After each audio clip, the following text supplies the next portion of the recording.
À Cannes, c'était aujourd'hui la troisième journée du festival. Après la projection de Fantastica et des Héritières, les festivaliers ont pu voir le dernier film d'Ettore Scola, La Terrasse. Jacques Idier nous en parle et il nous décrit aussi l'atmosphère dans laquelle se déroule ce festival auquel il assiste pour TF1.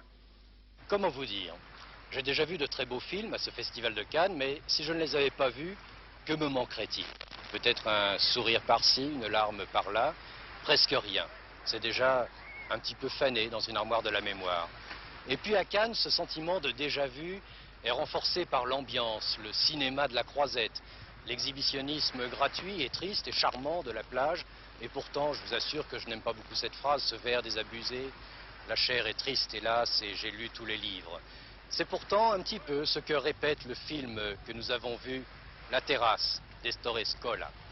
Ettore Scola est un grand créateur. Sur sa scène de La Terrasse, il observe et il nous donne à voir des hommes de 50 ans, des intellectuels qui s'effondrent, qui se laissent ronger par leur passé, qui n'imaginent plus, qui ne rêvent plus leur avenir. C'est une histoire triste qui fait rire. Et d'ailleurs, comment serait-il autrement avec Vittorio Gassman en député communiste, Ugo Tognazzi, producteur de films, Marcello Mastroianni, journaliste, Jean-Louis Trintignant, scénariste, Serge Reggiani, fonctionnaire de la télé.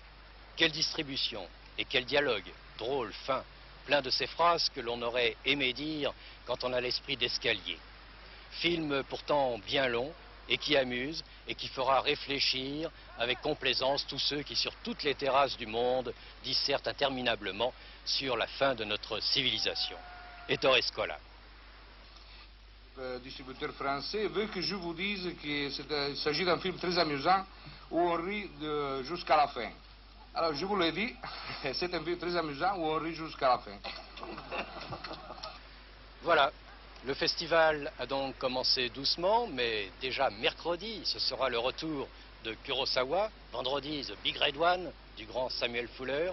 Samedi, All the Jazz, de Robert Fosse, un film dont on parle déjà beaucoup ici à Cannes. Lundi, Fellini. Mardi, Alain Resnais, mon oncle d'Amérique. Non, le festival de Cannes ne s'endort pas sur son passé, il a un bel avenir.